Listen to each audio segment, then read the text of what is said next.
Hello, everyone. Welcome back to this space on the internet where we talk about restoring the hormones, fertility and infertility, disorder, eating behaviors, training obsession, food obsession, and eating disorders. My name is Claudia, and if you have never met me, I'm a nutrition and dietetic clinician by trade, and I've been working for the past few years only with women that wants to restore their cycle, would like to get pregnant, or would like to live a more fulfilling life and to really break free from the obsessions around food, training, and body image. And today I'm so excited about sharing my 3 unconventional strategies that I use to break free from food obsession. If you are watching my videos for the very first time, I really would like to recommend you to simply like this video or to post in the comment section, because I would like to switch on your subconscious brain so then it can really wake up and start absorbing all these great information that I'm going to share with you. And if you stick till the end, I'm going to also give you another tip that you can try and implement in your life, and then you can let me know if you were successful or doing so. I do believe that this video is going to be very welcome for all of you that are going through the HA recovery journey, but also for the women that are in the thick of it and are experiencing extreme hunger and they're getting quite shocked by it and they don't really know how to handle it. Or even for people that has been eating kind of the same diet with really little variety for so many years, and now they would like to include some diversity. And even though in this video, I'm mainly talking about food, you can really, all the tips that I'm going to share with you are kind of transferable to also the training component of the HA recovery process. So without further ado, my first tip, one that I really recommend you to do, is to do the opposite of what your brain is telling you to do. Your brain is always looking for the safer options and the one that is going to require the least amount of energy in terms of thinking time. All right. So if for 10 years you have only allowed yourself to have, let's say, cottage cheese and a salad and some chicken and a small slice of bread for lunch, then all of a sudden, when you're in the HA recovery process, you're gonna start thinking, all right, maybe I just need to boost this lunch and I need to add some fat and some extra carbohydrates. And you're gonna start spending brain energy into thinking of what else you can add in. So in that very moment, the brain is gonna tell you, why change? Just do exactly the same thing. And it's not only going to be the healthy part of your brain that is going to be talking, but it's going to be more the disorder part of your brain, the one that is stuck in an uncomfortable familiar zone that is trying to keep you exactly where you are, so that you don't have to really spend much time thinking about what else you can change in the future, even though you are in this position where you really would like to thrive and to expand your life in a variety of different ways. So the best thing that I invite you to do is to do exactly the opposite of what your disorder brain is telling you to do. And I'm going to give you a couple of examples.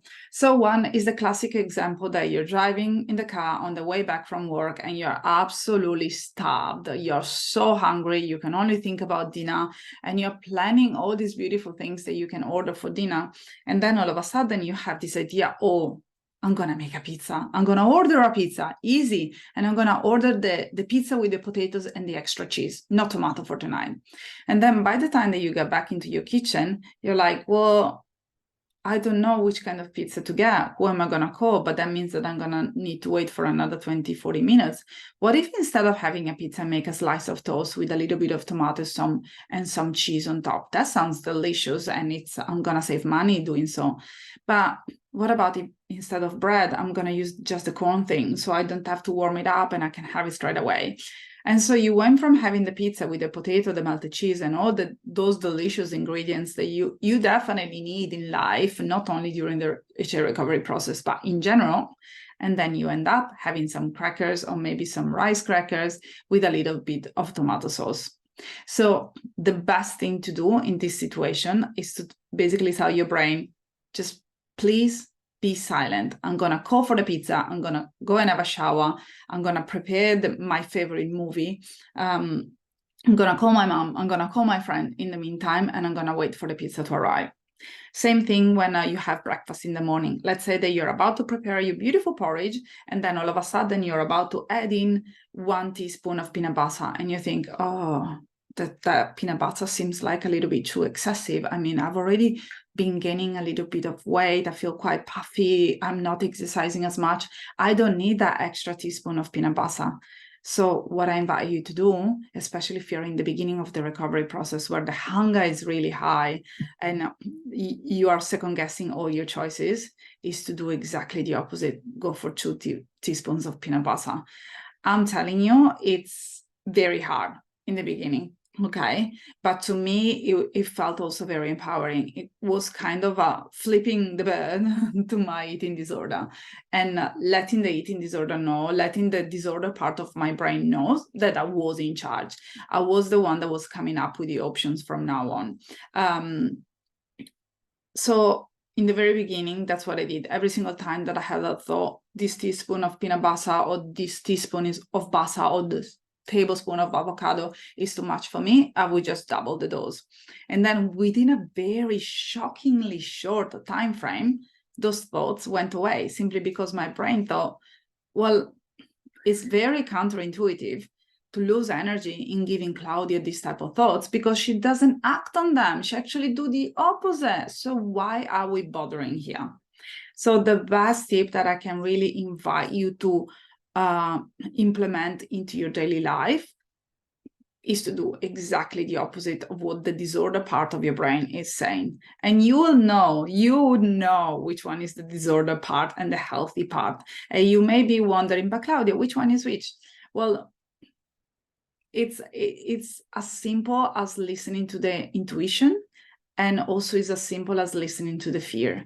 So if something that your brain is telling you to do sounds super fearful, but also exciting because there is that the light at the end of the tunnel, that food freedom that you have been waiting for such a long time, then just go for that option. Just smash what the disorder thoughts are telling you to do. Same thing with the exercise. If you're on a run and you're thinking, oh, maybe I just can run for another K, stop right there. Stop, have a stretch. Just tell your brain there is no need for an extra mile. There is no need for an extra K. I have done my running for today. Possibly it would be better for me right now to simply rest and relax and have a longer sleep. So definitely I don't need to add any extra movement into my routine. The second thing that I invite you to do is to switch the focus. Something that worked very well for me at the beginning of my eating disorder and recovery journey was to switch the focus to something else entirely. So I don't want to say fixated, because fixated has kind of a negative connotation to it. But for the first month of my recovery journey, I decided to be very mindful about the amount of plastic that I was using. So I started to really get to inform myself in terms of how much plastic we are using every single day, how much plastic is normally used in all the products that I had in my kitchen, and how I could do things differently. That meant going more to the local farmers market at the end of the weekend. It was about bulk shopping instead of going to the big shops and to grab bottles from the shelves simply because they look beautiful thanks to an aggressive marketing campaign. It was about making very mindful choices whenever I had to pack my lunches or to pack my snacks, making sure that I didn't use too many foods that were covered in a package. Okay, and just so that you know, and that's something that really scared me entirely. I read somewhere that we are using so much plastic every single day that it's basically the amount of a garbage truck being disposed into the ocean every minute of every hour of every single day. That's how much plastic we are dumping on planet Earth. Okay. So I really start focusing on how I could improve the environment and how I could improve my life, the life of my husband, and then the life of my kids, because clearly the idea is to have kids so that you can welcome them in a planet that is ready to have space and resources for them. So I started to cut down on plastic. So instead of spending too much time tracking calories, tracking steps, or thinking about which type of foods I've eaten on that specific day, I really started to get mindful about plastic, where it was, how I could avoid using it, how we could switch our cookware or the things that we were using every single day in the kitchen, so that we could make our household more environmental friendly. And I got really passionate about it. And I have to admit, it's something that I'm still mindful of nowadays after more than a decade, but I'm not as attentive as I was in the beginning. And that's definitely something that I would like to reintroduce, especially for right now, I would say, because my first child, she's turning 6 in a couple of months. So she has started to read books about plastic, the environment, and she started to ask me questions. And she started actually to ask me to organize a catch up with our friends on the weekend to go and pick up a plastic from our local beach, which I think that is fantastic, because we're finally giving the power to the next generation to make this place a more livable place. So I would encourage you to switch your focus, and maybe you don't have to get so into it, and it doesn't have to really improve your well-being or the well-being of others, but it could be something entirely that's something that matters to you. For example, I had this lady that she loved gin, so she started taking gin classes and she learned how to make cocktails, and she started inviting people over, and all of a sudden the focus was more on how to make the perfect cocktail, how to make a great welcoming house, so when the guests will come over, they will have the best time, which kind of games to play when they had the gin nights that was happening every single week. And then I had another lady that she started taking on crochet.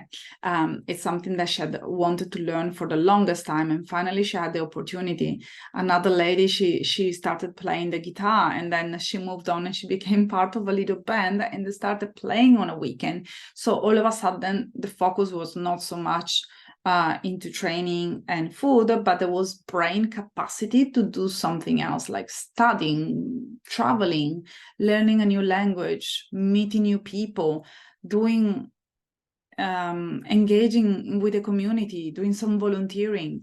When you start really shedding the junk from your brain and you start welcoming space for new things to come in, life can get really sensational.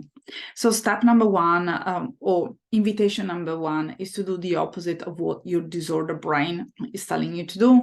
And invitation number two is to really focus on something completely different, so that you can expand your life, you can make it larger, you can make it more, I don't know, exciting, I will say. The third things that worked really well for me when I went through this process was to stop checking labels of food, and also to start buying foods that I was not aware of how many calories, how many macro, fats, proteins, sodium they contain. So I knew calories by heart. So every single time that I picked up one food, then I already knew the number.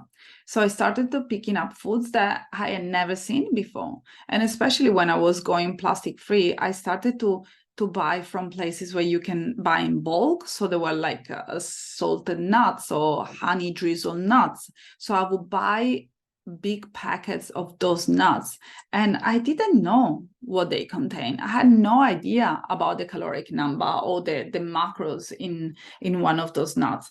So there were beautiful granolas that were homemade and sold in bulk.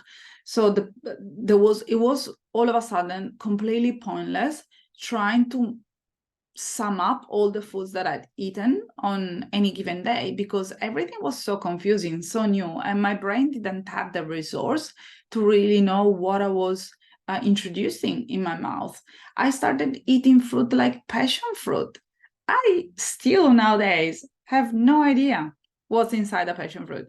I suppose that it's a very healthy fruit because it comes from planet Earth, but does it have the same caloric intake of a banana or an apple? Does it have the same fat intake of an avocado or of a mandarin? I have absolutely no idea, and I'm not interested in knowing, because the less that I started paying attention to the caloric intake and to the numbers that I was putting into my mouth, then my brain started to forget and started to make space for new informations to come in. So nowadays, for example, if you ask me, Claudia, do you know how many calories there are in an apple? I honestly cannot remember. I cannot recall, because it's like learning a new language. If you learn German when you are in high school and you're quite proficient in speaking German, just give yourself 10 years. If you don't practice it almost every day, you're going to completely forget about it. And you're going to get to a point that you know how to say hi and goodbye, you know how to count numbers, but you don't know how to express your feelings. You don't know how to win an argument.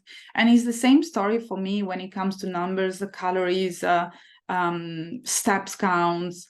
I definitely overestimated the number of steps that I normally take every single day, because I really don't care. And I hope that they are enough, but they are definitely the work for me, because I feel healthy. I have energy. I wake up at 4 o'clock in the morning sometimes to see client, and I can still go to sleep at a decent time at night without feeling completely crushed or burnout. So not being on top of it, not hyper focusing and controlling the numbers doesn't mean that your life is going to be out of control. It's actually the opposite. But you have to give it a go. And the first part is the most difficult one. So if you manage to power through the first months, the first couple of months, it's going to get easier and easier and easier, because once again, your brain is going to stop battling these thoughts of, shall we count calories? Shall we track what we have done today? Or can we just let go and start learning how to crochet, playing guitar, how to make a great cocktail, how to save plastic, how to save the world, not to save plastic. So I really would like to encourage you to do so. Same thing with the Fitbit and the Garmin's, all the fitness watches, or the scale. They are only there to really trigger you throughout your life. It's quite pointless to use any fitness watch if you're really serious about reaching food freedom and exercise freedom. And I do absolutely understand that some of you have goals in mind. Okay, they have aesthetic goals, they have fitness goals, but then I'm wondering, is this the best time in your life to combine the two? And that's just a curious question that I would like you to ask yourself. Now, if you got to this point of the video, I would like to thank you so much for supporting me. The Facebook group has been forever growing. My Instagram page has really been growing lately, as much as my YouTube channel. So I really appreciate every single one of you, all of you that leaves me comments and beautiful messages and send me emails. It really makes my heart shine, and has given us the opportunity to grow the Period to Come Back protocol and our community, so that more women are capable of receiving the support that they need and deserve. So I promised you there were another tip that I wanted to give you if you stayed until the end, and actually there are two. So the first one is that I told myself that if I wanted to, I knew how to go back. Meaning, I spent 20 years of my life dieting and overtraining. So if I got to a point, I promised myself that if I got to a point where I was feeling really miserable and out of control for an extended period of time, that would be more than 6 months of my life, then I told myself, Claudia, you know how to go back. Yeah. So that's something that I had to remind myself for the first couple of months. The first couple of months were possibly the toughest for me. And then that thought completely went away because I didn't feel the need to going back to controlling myself because I had more brain capacity, more brain power, and having brain power is absolutely fundamental for the way that I live my life. I had more energy. I was getting fertile and I wanted to become a mother. I had a sex drive. And I wasn't a bitch. And I'm sorry to say it so plainly, but really, I wasn't pleasant to be around. I was always cranky, judgmental, very anxious. I was always picking on my husband. And something that I used to do back at that time was gossiping with my friends. Gossiping is something that I haven't done for a very long time. I have no interest because not only my body has recovered, but my mindset has recovered and has gone through a process of growth and expansion. And that's something that I really recommend you to try it out. There is so much more than the gossiping in terms of developing a friendship. And I think that my true friends are the ones that I have no desire and no need to gossip with. And then another things that really worked well for me when I went through my HA recovery journey, I went through different diets. And I'm going to explain you what I mean by that. I went through the ice cream diet first. Then I went through the muffin diet. Then there was the croissant diet. So basically for a week or a couple of weeks or for how long it took, I would welcome a specific food that I was terrified of or that I just wanted to have, but I hadn't had for a long time. And I had it every single day. So my husband was absolutely super supportive. He was definitely on board with this type of dieting because all of a sudden there was fun food in the house and fun food was welcome every single day of the week. And he was so excited to see me trying things that I hadn't tried for as long as I can remember. When I was a teenager, before I started suffering from anorexia, I had no qualm in having pasta with lots of butter and lots of cheese for lunch, followed by a nice piece of cake with cream, and then to have a hot chocolate with biscuits in the afternoon to finish off the day with a nice pizza. That was my ideal day, okay? If we put the ice cream at the end of it, that would have been the ideal day. I had absolutely no problem until I went to see a dietitian that told me, you're getting chubby, we need to put you on a diet. Pizza and ice cream and croissant and hot chocolates, which were the foods that I loved, are your enemies. So you have to stay away from them.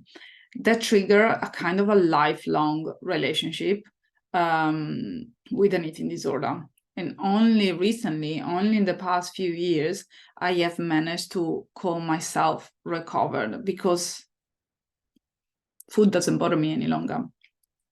But allowing myself to go through periods of life where I could really have the ice cream and feel at peace with it, having done the muffin for a week or for 10 days or for as long as I needed, it just felt great. It sat very well with me. Was it the healthiest thing that I could do? Possibly yes for me at that time. Possibly yes. Because once I got over the croissant thingy and once I got over the ice cream scared, then I realized that ice cream didn't sit very well in my stomach. So that's something that I do sometimes have when my daughter normally asks me to have it, but it's not my favorite food because it makes me feel very bloated and unwell afterwards. When it comes to croissant, I absolutely love them. And when I am in a situation where I'm sitting in front of a very tasty, beautiful, buttery, crispy croissant, there is no chance in hell that I'm not gonna have it. But back in the days, I would have restricted myself, told myself that I couldn't have it, waited until I got home to have a safe food. And that wasn't fun. That wasn't really fun. Going through those different diets was not really cheap. It was kind of expensive because here in Australia, croissants now, they're like between $5 and $6.50 per day, which is insane. But it was worth it because I invested in my health, not only my physical health, but in my mental health. And yes, my body changed. And I became more me. There was more of me. I wasn't more beautiful. I wasn't chubbier. I wasn't, I don't know. You can add the adjective that you have heard before. It was just more of me. And that's all I needed to be, more of me. So thank you for listening until the end. It has been an absolute pleasure spending this half an hour with you. If you are in a place where you would like to really stop your thoughts around food training and you want to experience food freedom and you want to feel more vital, you just want to have a chance to get the baby, to get your baby, then just make sure that you comment below or that you send me a message or you send me an email. I'm here for you and my team is forever growing and we are all looking to welcome you. Bye for now.